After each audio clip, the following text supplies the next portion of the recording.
Bienvenue sur Africa 24 dans cette nouvelle édition du Non-Stop Info. Voici les titres de l'actualité. L'opinion publique camerounaise s'inquiète de la situation socio-politique que traversent certaines régions du pays. Les tensions politiques et sociales visibles depuis fin 2016 posent la question du rôle de l'Église, autorité morale, face à cette situation. La monétique est en marche au sein de l'Union économique et monétaire ouest-africaine. L'Afrique de l'Ouest projette d'atteindre 75% du taux d'inclusion financière d'ici 2025 grâce aux transactions financières électroniques. Et le gouvernement ivoirien veut rendre son système de santé plus performant. Le secteur de la santé va bénéficier d'un investissement de 833 milliards de francs CFA sur 3 ans, notamment pour la construction et l'équipement des centres de santé. Mais tout d'abord, le Cameroun célèbre ce lundi 11 février la fête de la jeunesse. En prélude de ces festivités, le président camerounais Paul Biya a tenu un discours ce dimanche dans lequel il a annoncé la création de 500 000 nouveaux emplois en 2019, en plus des 500 000 créés en 2018. Le chef de l'État camerounais a également appelé les jeunes à s'engager dans une politique responsable, alors que le Cameroun doit connaître cette année la tenue des élections régionales, législatives et municipales. Plusieurs scrutins sont donc prévus en 2019 au Cameroun, alors que la situation sociopolitique du pays est en proie à des tensions. Depuis la montée du mouvement des séparatistes anglophones fin 2016, la situation sociale des régions du nord-ouest et du sud-ouest du pays se dégrade, à tel point que l'opinion publique s'interroge sur le rôle de l'Église face à cette situation. Reportage de notre correspondante Viviane Bauken. Depuis le lendemain des marches pacifiques organisées par le Mouvement pour la Renaissance du Cameroun, parti politique d'opposition et qui ont entraîné des affrontements et des arrestations, le climat sociopolitique du pays reste tendu. Face à ce climat qui prévaut, les responsables politiques, les groupements syndicaux sont montés au créneau pour lancer des appels à la paix, mais l'Église, quant à elle, semble rester silencieuse. L'Église fait partie des acteurs de la vie sociopolitique de notre pays et depuis quelques moment, le Cameroun est marqué par des événements qui touchent la vie politique du pays, mais nous sommes quand même déçus, on s'interroge du silence de l'Église. Selon les leaders d'opinion, l'Église est l'autorité morale dont des différentes positions sont toujours significatives. Au sein des communautés chrétiennes, écuméniques, évangéliques et autres lieux de culte, les hommes d'Église renseignent et indiquent que l'Église n'est pas silencieuse, elle ajuste ses méthodes de travail. La première chose que l'Église est appelée à faire dans une situation quelle qu'elle soit, c'est la prière, parce que c'est la prière qui est l'âme de l'action chrétienne. Mais je suis d'accord qu'il ne faut pas rester dans les chapelles. L'Église est bel et bien active, elle est sur le terrain. Et parfois, il faut laisser les acteurs institutionnels prendre à bas le corps. Reconnaître déjà que le problème est existentiel. Si déjà ceux qui sont devant ne le reconnaissent même pas, ils disent qu'il n'y a rien, ils disent que tout va bien, alors que les gens meurent, alors que les gens ont faim. L'Église ne va pas rester silencieuse. Elle n'est même pas silencieuse, elle s'exprime. C'est donc pour apporter des réponses concrètes que les évêques du pays sont en concertation depuis quelques semaines. Et au mois de mars 2019, la conférence épiscopale nationale annonce une sortie officielle pour s'exprimer sur plusieurs questions. Également dans l'actualité à Madagascar, la Haute Cour constitutionnelle vient d'adopter une loi primordiale pour lutter contre le blanchiment d'argent et contre le financement du terrorisme. Une mesure adoptée en décembre 2018 par l'Assemblée nationale qui peut désormais être promulguée par le nouveau président de la République, Andry Rajoelina. Mais pour que cette loi soit effective, il est nécessaire que la législation sur le recouvrement des avoirs illicites soit aussi votée, ce qui n'est pas encore le cas. Rappelons que la Grande Île tente depuis des années d'éradiquer le blanchiment d'argent avec l'adoption en 2004 d'une première loi.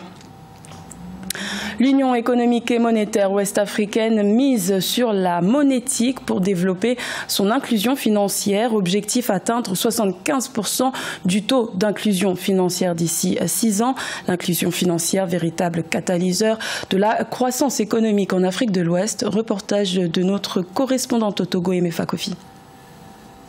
Initiative de la Banque centrale des États d'Afrique de l'Ouest, le groupement interbancaire monétaire de l'Union économique et monétaire ouest-africaine assure la transaction électronique de plus de 5 millions de porteurs de cartes dans l'espace. Au Togo, ces porteurs de cartes sont estimés à environ 300 000. Dans ces 300 000, nous avons fait sur une estimation de 6 mois, 70% comme ça qui utilisent leur carte.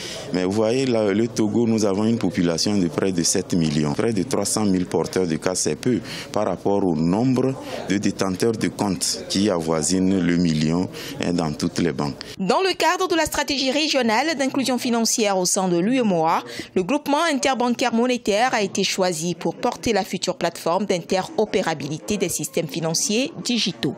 Ce que le GIM a fait pendant 15 ans, c'était déjà de mettre en place un réseau interconnecté. Si nous arrivons à garantir l'énergie suffisamment, les télécommunications dans les zones les plus reculées, je suis convaincu que l'inclusion financière peut aller dans les endroits les plus reculés. En 2017, le taux d'inclusion financière dans l'UEMOA est estimé à 55%. Le développement des infrastructures technologiques et des produits à des coûts abordables pour les populations, notamment les mobile money, sont des initiatives à encourager par les pouvoirs publics pour atteindre au sein de l'espace les objectifs de 75% à l'horizon 2025. Le Rwanda est souvent présenté comme un bon élève en matière de développement, un statut que le pays des 1000 collines doit notamment à ses choix, comme celui d'adopter un nouveau cadre de politique monétaire, une décision prise par la Banque nationale du Rwanda. Reportage de notre correspondant Fraternda Kaisenga.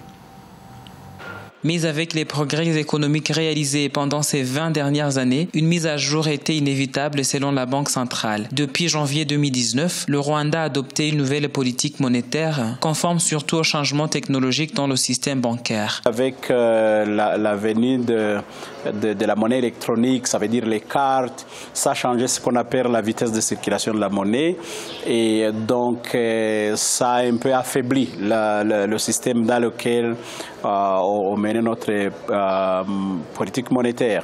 Alors, si vous regardez l'expérience internationale, quand un pays fait des progrès économiques, technologiques, la Banque centrale doit s'ajuster à un certain moment et baser sa politique monétaire sur le taux d'intérêt. Le nouveau système a été développé pendant 5 ans pour mieux s'assurer de sa réussite. Il facilitera la prise de décision pour les acteurs économiques, mais donne aussi plus de chances aux investisseurs en termes de profit. Ça va donner la référence des taux d'intérêt de référence, ça c'est très important. Et puis des deux, au fur et à mesure que d'autres facteurs disparaissent, nous pensons qu'à un certain moment, nous serons en mesure d'influencer même les taux débiteurs. Ça veut dire les taux qui est appliqué par les banques pour donner les crédits au secteur privé. À moyen terme, au fait, c'est une stratégie qui va nous permettre de contrôler aussi les taux sur les crédits au secteur privé. En 2014, la Banque nationale du Rwanda a commencé à émettre des obligations du Trésor sur le marché et depuis, la participation des investisseurs institutionnels non financiers est passée de 48,3% en décembre 2014 à 54,9% en juillet 2018.